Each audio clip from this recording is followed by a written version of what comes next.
Dipole moment, द्विध्रुव आघूर्ण। क्या होता है डाइपोल मोमेंट, इसको जानने के लिए, समझने के लिए यहां पर दो एग्जाम्पल की सहायता से इसके सारे कॉन्सेप्ट को हम आपके सामने रखने जा रहे हैं। सबसे पहला अणु है H2 और एक अणु है HCl। ध्यान देंगे, H2 में दोनों समान परमाणु के बीच सहसंयोजक बंधन का निर्माण हुआ है और HCl में दो असमान परमाणु के बीच एकल सहसंयोजक बंधन का निर्माण हुआ है।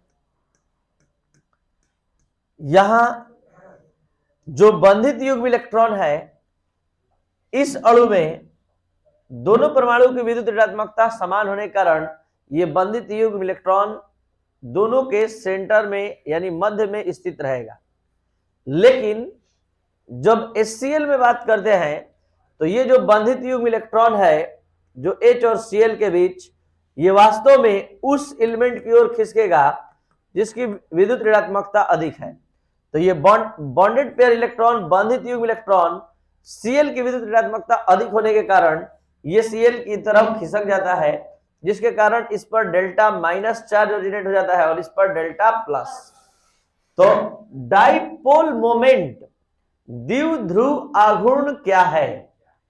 वे सभी अणु जिसके दो परमाणु के बीच सहसंयोजक बंधन का निर्माण होने के बावजूद उनके परमाणुओं पर आवेश उत्पन्न होता है, ध्रुव बनता है, धन ध्रुव, ऋण ध्रुव। तो इस आवेश के उत्पत्ति के कारण जो आघूर्ण उत्पन्न होता है उसको द्विध्रुव आघूर्ण कहते हैं। जैसे हमने मान लिया कि एक मॉलिक्यूल है, एक अणु है AB, और इस AB अणु में A की विद्युत ऋणात्मकता कम है B से, तो नो डाउट इलेक्ट्रॉन युग्म जो है A से B की ओर खिसकेगा, यानी A से B की ओर खिंचाएगा। तो इलेक्ट्रॉन युग्म के इधर की ओर लाइज होने के कारण इस पर निगेटिव पोल बनेगा, इस पर पॉजिटिव, इस पर धन ध्रुव बनेगा और इस पर ऋण ध्रुव। तो यहां पर हमने मान लिया कि आवेश का परिमाण यहां Q प्लस है और यहां Q माइनस है। तो यहां ध्यान दिया जाए, जो हमने माना है कि A कम विद्युत ऋणात्मक है और B अधिक, तो इस पर Q माइनस आवेश उत्पन्न होगा और इस पर Q प्लस।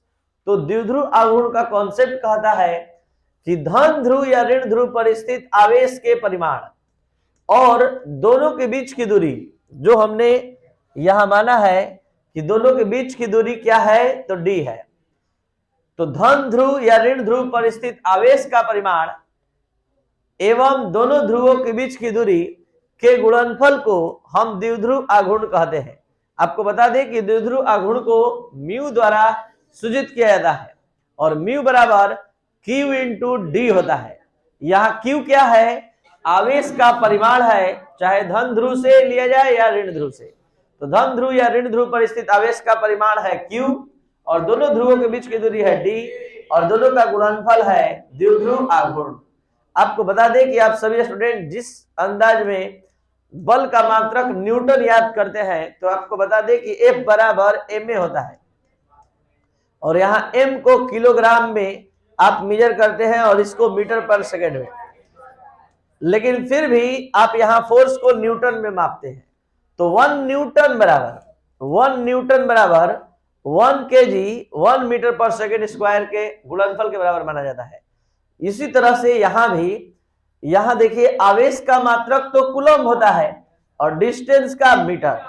तो इस कूलम्ब मीटर के बदले, यूनिट के बदले में यहां डिबाई यूज किया जाता है, यानी डाइपोल मोमेंट को डिबाई में मेजर करते हैं, डिबाई में मापते हैं। ठीक है, डिबाई में मापते हैं और 1 डिबाई बराबर 3.335 इंटू 10 पावर -30 कूलम्ब मीटर होता है। तो आप सभी स्टूडेंट ये समझ पा रहे हैं कि द्विध्रुव आघूर्ण क्या है। किसी भी अणु में अगर हम ये बात करते हैं कि एक अधिक विद्युत ऋणात्मक है, एक कम विद्युत ऋणात्मक है, तो जो अधिक विद्युत ऋणात्मक है उस पर निगेटिव यानी ऋणात्मक ऋण ध्रुव बनता है, और जो कम विद्युत ऋणात्मक है धन ध्रुव। यहां हमने माना कि ए भी एक अणु है जिसमें ए कम विद्युत ऋणात्मक है, बी अधिक है। इलेक्ट्रॉन युग्म अगर इसकी ओर खिंचाएगा तो इस पर माइनस क्यू आवेश उत्पन्न होगा, तो इस पर प्लस क्यू। दोनों पर आवेश का परिमाण समान होगा, लेकिन साइन एक दूसरे के विपरीत। ये माइनस इशारा है कि इसने इलेक्ट्रॉन खींचा है, और ये प्लस इशारा है कि इसकी ओर से खींचा है। इसलिए यहाँ आवेश का परिमाण जो होगा क्यू होगा, और दोनों के बीच की दूरी डी है। तो धन ध्रुव या ऋण ध्रुव पर स्थित आवेश का परिमाण और दोनों ध्रुवों के बीच की दूरी के गुणनफल को द्विध्रुव आघूर्ण कहते हैं। आपको बता दें कि द्विध्रुव आघूर्ण किसी भी सहसंयोजक यौगिक में कितना परसेंट आयनिक कैरेक्टर है इसका भी वो सूचक होता है। यानी द्विध्रुव आघूर्ण अपने से सोचिए कि यहाँ पर बॉन्ड सहसंयोजक बंधन बना है, उसके बाद भी हम आवेश उत्पन्न होने का बात कर रहे हैं, प्लस माइनस चार्ज ओरिजिनेट का बात कर रहे हैं। ये प्लस माइनस चार्ज तो वहां उत्पन्न होता है जहां आयनिक बंधन बनता है, और हम यहाँ बात कर रहे हैं सहसंयोजक बंधन का। इस सहसंयोजक बंधन में कोई चार्ज क्यों नहीं उत्पन्न हुआ?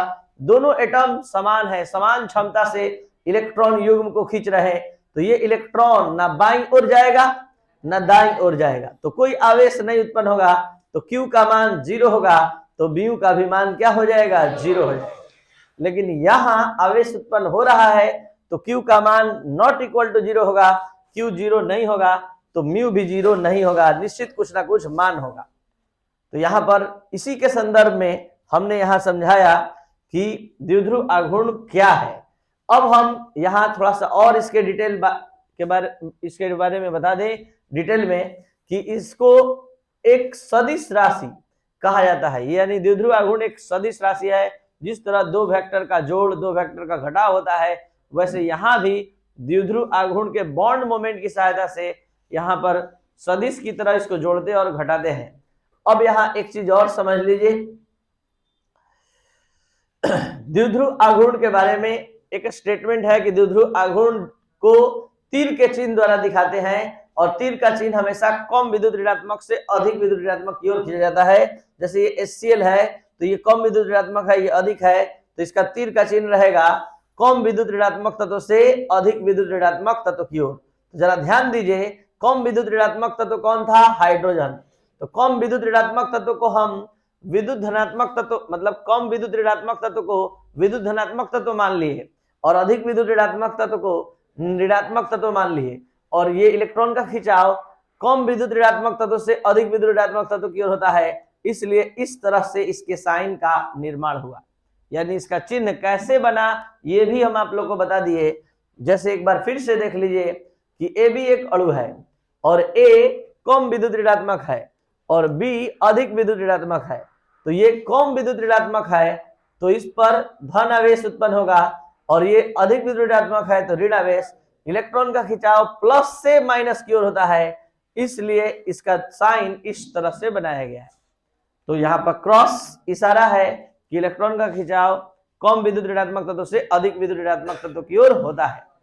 ठीक है, अब हम बात कर रहे हैं विभिन्न प्रकार के अणुओं के द्विध्रुव आघूर्ण का। तो सबसे पहले समद्विपरमाणविक अणुओं, मतलब कि द्विपरमाणविक अणुओं के द्विध्रुव आघूर्ण के बारे में। तो द्विपरमाणविक अणु के द्विध्रुव आघूर्ण के बारे में, यानी केस फर्स्ट, या उससे भी पहले बता दें विभिन्न प्रकार के अणुओं का द्विध्रुव आघूर्ण। विभिन्न प्रकार के अणुओं का द्विध्रुव आघूर्ण का हम लोग अध्ययन करने जा रहे हैं।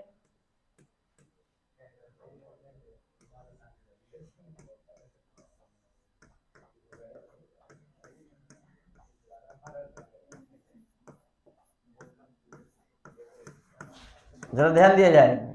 सबसे पहले हम स्टार्ट कर रहे हैं केस फर्स्ट। केस फर्स्ट केवल हम ए बी टाइप के अणु का, यानी कि द्विपरमाणविक अणु का हम बात करने जा रहे हैं, दो परमाणु रखने वाले अणु का। तो जरा सा अपने से सोचिए कि जब हम ए बी प्रकार का दो परमाणु रखने वाले अणु का बात कर रहे हैं, तो दो परमाणु रखने वाला अणु दो प्रकार का होता है। एक समद्विपरमाणुविक और एक विषम द्विपरमाणुविक। तो जल्दी से बताइए ये सम द्विपरमाणुविक है कि विषम? और यहां पर हम लिख रहे हैं CO,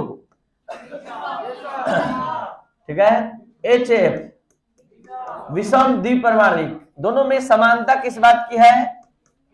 दोनों में 2 परमाणु है, यही समानता है, ठीक है। और असमानता यह है कि इसमें दोनों परमाणु समान है और इसमें अलग अलग है। और दोनों के द्विध्रुव आघूर्ण का अध्ययन हम प्रारंभ करने जा रहे हैं एकदम सिस्टम में। ध्यान दीजिए, H और H के बीच बॉन्ड बना, Cl और Cl के बीच बॉन्ड बना। ये इलेक्ट्रॉन युग्म किसकी ओर खिसकेगा? ना लेफ्ट वाले एटम की ओर जाएगा ना राइट। तो Q का मान 0 और Q का मान 0, तो म्यू का भी मान 0। उसी तरह से आप समझ सकते हैं कि ये इलेक्ट्रॉन युग्म किसी ओर नहीं खिसकेगा, इसलिए Q का मान 0 होगा, तो म्यू का भी मान। इसलिए हमने बोल दिया कि सभी सम द्विपरमाणुविक अणुओं के द्विध्रुव आघूर्ण का मान 0 होता है। कारण है कि जब Q का मान 0 होगा तो म्यू का भी मान 0 होगा, क्योंकि म्यू का मान Q पर डिपेंड करता है। जब Q ही 0 हो जाएगा तो म्यू भी क्या हो जाएगा? ध्यान दिया जाए। अब उसके बाद H और F के बीच साझेदारी हुआ यहाँ इलेक्ट्रॉन युग्म का, लेकिन F बहुत तेजी से इसके इलेक्ट्रॉन युग्म को खींचेगा, तो इस पर आ गया डेल्टा माइनस और इस पर आ गया डेल्टा। अब यहाँ देखिए एक चीज हम समझाना चाह रहे हैं, पहले ध्यान दीजिए कि यहाँ दोनों समान परमाणु था, तो समान परमाणु होने के कारण ये इलेक्ट्रॉन युग्म ना बाईं ओर खिंचा पाया ना दाईं ओर। लेकिन इस वाले में तय है कि ये F की ओर खिंचाएगा तो आवेश उत्पन्न होगा, तो Q नॉट इक्वल टू 0 होगा, तो निश्चित है कि म्यू नॉट इक्वल टू 0 यानी म्यू का भी मान निश्चित होगा। तो यहाँ म्यू का मान 0 नहीं होगा, मतलब कुछ ना कुछ मान होगा, ये बताया गया है। तो विषम द्विपरमाणुविक के लिए ये यूनिवर्सल ट्रूथ स्टेटमेंट है कि विषम द्विपरमाणुविक अणु के द्विध्रुव आघूर्ण का मान 0 नहीं होता है। अब आइए विषम द्विपरमाणुविक अणु में द्विध्रुव आघूर्ण का हम लोग अध्ययन करने जा रहे हैं। विषम द्विपरमाणुविक अणु है HF, है HCl, HBr, HI। एक कॉन्सेप्ट हमने बताया है कि दो परमाणुओं के बीच विद्युत ऋणात्मकता का अंतर जितना ही अधिक होता है, द्विध्रुव आघूर्ण का मान उतना ही अधिक होता है। तो यहां पर आपको बता दें कि H और F जो विद्युत ऋणात्मकता का अंतर प्रदर्शित करेगा वो सबसे अधिक प्रदर्शित करेगा। H और Cl जो प्रदर्शित करेगा वो उससे कम, H और Br जो करेगा उससे कम, और H और I जो करेगा सबसे कम। तो ये जो आप देख पा रहे हैं विद्युत ऋणात्मकता का अंतर कैसे निकाला गया है, जैसे H का होता है 2 और यहाँ F का होता है 4.0, अंतर घटाएंगे तो कितना का आएगा? 2 का। यहाँ पर देखिए लगभग इसका और इसका लगभग 3, तो ये अंतर कितना का आया? 1। तो लगातार ये अंतर घट रहा है। तो कॉन्सेप्ट कहता है कि जो विषम द्विपरमाणुविक अणु है उसके दो परमाणुओं के बीच विद्युत ऋणात्मकता का अंतर जितना ही अधिक बढ़ता है उतना ही अधिक द्विध्रुव आघूर्ण का मान होता है। तो सबसे अधिक अंतर कहाँ दिखाई दे रहा है? इसलिए इसका जो हमने साइन बनाया है सबसे बड़ा बनाया है, इसका उससे छोटा, इसका उससे छोटा और इसका सबसे छोटा। तो ये है द्विध्रुव आघूर्ण का क्रम कि आप सभी स्टूडेंट याद रखेंगे कि HF के द्विध्रुव आघूर्ण का मान सबसे अधिक, HCl का उससे कम, HBr का उससे कम और HI का सबसे कम। तो ये आपके बोर्ड एग्जाम में आ चुका है क्वेश्चन कि HF के द्विध्रुव आघूर्ण का मान HCl से अधिक होता है, क्यों? तो जवाब देंगे कि HF में विद्युत ऋणात्मकता का अंतर जो है वो HCl की तुलना में अधिक है, और कॉन्सेप्ट है कि जिसके दो परमाणु के बीच विद्युत ऋणात्मकता का अंतर जितना ही अधिक होता है उसके द्विध्रुव आघूर्ण का मान उतना ही अधिक होता है। अब बात करते हैं Ab2 टाइप के अणु के लिए। ध्यान दीजिए, Ab2 प्रकार के अणु के द्विध्रुव आघूर्ण का मान। तो Ab2 पहले मिला लीजिए, क्या CO2 Ab2 टाइप है? Ab2। अब यहां पर समझिए Ab2 टाइप के कुछ ऐसे अणु जिसका द्विध्रुव आघूर्ण का मान 0 होता है, तो वो है BCl2, वो है CO2, वो है BeF2। तो इन सभी अणु के द्विध्रुव आघूर्ण का मान 0 होता है। तो कैसे होता है इसको प्रूफ के साथ दिखा रहे हैं। ध्यान दीजिए, जैसे मान लीजिए CO2 का बात कर रहे हैं, तो CO2 का लेविस डॉट स्ट्रक्चर इस ढंग से बनता है। अब हम इसका बॉन्ड मोमेंट यहां दिखा रहे हैं आप लोग को। यहां बॉन्ड मोमेंट का बात करेंगे तो ये बॉन्ड मोमेंट इस तरह से आएगा। आपको बता दें कि कार्बन और ऑक्सीजन में अधिक विद्युत ऋणात्मक तत्व कौन है? ऑक्सीजन। तो इसका होता है 3.5 और इसका होता है 2.5। तो इलेक्ट्रॉन खिंचाएगा कार्बन से ऑक्सीजन की ओर, तो बॉन्ड मोमेंट तैयार हो चुका है। एक जिस डायरेक्शन में है, दूसरा जस्ट अपोजिट डायरेक्शन में है। और आप लोग वेक्टर में फिजिक्स में पढ़ कर आए हैं, जब दो वेक्टर समान परिमाण के होते हैं और डायरेक्शन एक दूसरे का अपोजिट होता है तो दोनों का रिजल्ट जोड़ने पर 0 आता है। लेकिन तब जब डायरेक्शन अपोजिट होता है, तो यहाँ डायरेक्शन अपोजिट है, इसलिए इसका रिजल्टेंट 0 आएगा। यही कारण है कि इसके द्विध्रुव आघूर्ण का मान 0 होता है। यही बात फिर से बताना चाहेंगे BeCl2 में ये जो बॉन्ड मोमेंट तैयार हुआ है B से Cl की ओर, B से Cl की ओर, दो वेक्टर तैयार हो गया, दोनों का डायरेक्शन एक दूसरे के अपोजिट है और मैग्नीट्यूड समान है। कैसे कह सकते हैं परिमाण समान है? क्योंकि बॉन्ड B और Cl के बीच है और B और Cl के बीच जितना कैपेसिटी से इधर खिंचाएगा उतना ही कैपेसिटी से इधर खिंचाएगा और दोनों का परिमाण समान है लेकिन डायरेक्शन अपोजिट है। तो जब दो समान परिमाण के वेक्टर को अपोजिट डायरेक्शन में रखकर जोड़ा जाता है तो उसका रिजल्टेंट क्या होता है? 0 होता है। यही कारण है कि इसके द्विध्रुव आघूर्ण का मान 0 है। यहां देखिए ये भी AB2 टाइप है, AB2, लेकिन इसके द्विध्रुव आघूर्ण का मान 0 क्यों नहीं हो रहा है? क्योंकि इसके केंद्रीय परमाणु पर निर्जन युग्म है और निर्जन युग्म होने के कारण क्या होगा? ये जो देख पा रहे हैं ये बॉन्ड मोमेंट एक दूसरे को पूरा कैंसिल नहीं करेगा। ये बात सही है कि दोनों का डायरेक्शन एक दूसरे के अपोजिट है, लेकिन अपोजिट होने के बाद भी कंप्लीट अपोजिट नहीं है। ये दोनों का बॉन्ड मोमेंट एक दूसरे को पूरा कैंसिल नहीं करेगा, इसलिए म्यू नॉट इक्वल टू 0 होगा। यहां पर भी देख सकते हैं एक लॉन पेयर आने से ये पूरा डायरेक्शन पूरा अपोजिट नहीं कर पा रहा है और ये बॉन्ड मोमेंट का मान 0 नहीं होगा। तो इसका मेन जिम्मेवार कौन है? तो इसका मेन जिम्मेवार है ये लॉन पेयर। इन सभी में लॉन पेयर नहीं आया था। अब बात करते हैं dipole moment of AB3 type molecule यानी AB3 प्रकार के अणु का द्विध्रुव आघूर्ण। बात मत करिए इस क्लास में, उठकर चले जाइए। AB3 टाइप ध्यान दीजिए। AB3 टाइप मॉलिक्यूल के द्विध्रुव आघूर्ण का अब हम बात करने जा रहे हैं। तो यहां पर सबसे पहले आपको बताना चाहेंगे कुछ एग्जांपल, जैसे कि BCl3, BF3, ये सभी ऐसे मॉलिक्यूल हैं जिसके द्विध्रुव आघूर्ण का मान 0 होता है। कैसे 0 होता है इसको प्रूफ करके दिखा रहे हैं। ये देखिए B बॉन्ड Cl और B बॉन्ड Cl। अब हम यहां बॉन्ड मोमेंट आबंध आघूर्ण दिखा रहे हैं। देख लीजिए इलेक्ट्रॉन खिंचाएगा B से Cl की ओर, तो 3 वेक्टर तैयार हुआ और तीनों वेक्टर कितना डिग्री पर है? तो आप शायद फिजिक्स में पढ़े होंगे कि जब 3 वेक्टर जो 120 डिग्री पर रखकर समान परिमाण के 3 वेक्टर को जब 120 डिग्री पर रखकर जोड़ा जाता है तो उसका रिजल्टेंट 0 प्राप्त होता है। तो इस कारण से यहां द्विध्रुव आघूर्ण का मान 0 हो पाएगा। अब बात करते हैं इसी AB3 प्रकार के अणु का, लेकिन अब एग्जाम्पल होगा NH3, NCl3। इन सभी के बाह्यतम कक्ष में 5 इलेक्ट्रॉन होता है केंद्रीय परमाणु के, लेकिन 3 ही भाग ले रहा है, 2 बच रहा है। और ये 2 बचने के कारण देखिए क्या दिक्कत हो रहा है, N। अब यहां पर देखिए बॉन्डेज। अब यहां हम बॉन्ड मोमेंट दिखाने जा रहे हैं। तो इसका बॉन्ड मोमेंट जरा देख लिया जाए। ये बॉन्ड मोमेंट एक दूसरे को कैंसिल नहीं कर पाएगा। इलेक्ट्रॉन खिंचाएगा H से N की ओर, लेकिन ये एक दूसरे को कैंसिल नहीं कर पाएगा, इसलिए म्यू नॉट इक्वल टू क्या होगा? 0। तो ये AB3 टाइप के अणु के लिए हुआ। अब हम बात करते हैं AB4 टाइप के अणु के लिए, यानी केस 4। AB4 टाइप के मॉलिक्यूल के लिए तो एग्जांपल आप लोग बता सकते हैं CH4, SiH4, CCl4। इन सभी के डाइपोल मोमेंट का मान 0 होता है। क्यों 0 होता है, कैसे 0 होता है, इसको डायरेक्ट आप यहां देख पाएंगे। बढ़िया से देखिए, समझिए। पूरा पूरा 3D स्ट्रक्चर आपको देखने का मन है तो लीजिए, 3D स्ट्रक्चर बनाते हुए इसका बॉन्ड मोमेंट कैंसिल करके दिखा रहे हैं। CH4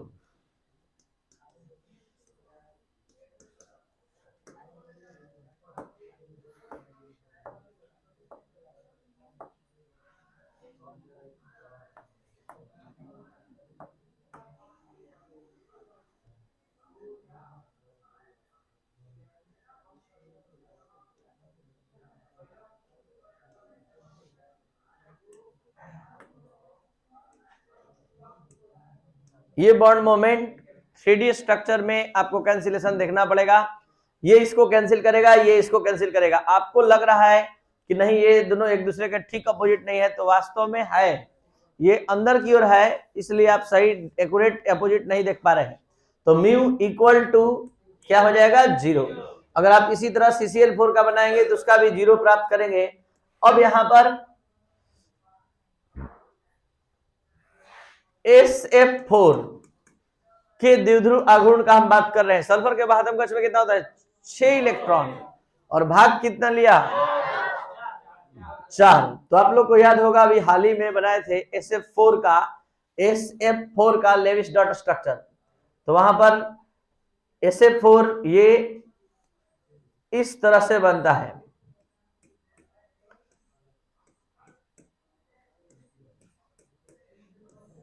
और आप लोग को समझ पा रहे हैं कि यहां पर, या फिर एक चीज और, कुछ ऐसे भी मॉलिक्यूल हैं जो विदाउट लॉन पेयर भी बॉन्ड मोमेंट 0 दिखा सकते हैं, 0 नहीं दिखा सकते हैं, और वो है CHCl3। यहां से भी बिना लॉन पेयर वाले भी कुछ मॉलिक्यूल हैं जिसका बॉन्ड मोमेंट एक दूसरे को कैंसिल नहीं करता है। जैसे देखिए, इसको क्लोरोफॉर्म बोलते हैं। तो ये देखिए Cl और ये हो गया H। अब इसका बॉन्ड मोमेंट हम चेक करेंगे तो कैंसिल नहीं होगा, इलेक्ट्रॉन खिंचाएगा C से Cl की ओर, H से C की ओर, यहां पर C से Cl की ओर, यहां पर देखिए C से Cl की ओर। तो ये चीज आप देख सकते हैं कि ज्यादा से ज्यादा 2 एक दूसरे को कैंसिल कर पाएगा, ये और ये। ठीक है, जरा देखिए, तो ये दोनों कैंसिल कर रहा है, ये दोनों का डायरेक्शन तो क्या हो गया, सेम हो गया। तो हम इस पर क्या बता पाएंगे कि इसके म्यू का मान 0 नहीं होगा। तो ये था AB4 टाइप मॉलिक्यूल का एग्जाम्पल। तो नोट कर लिया जाए इतना ही।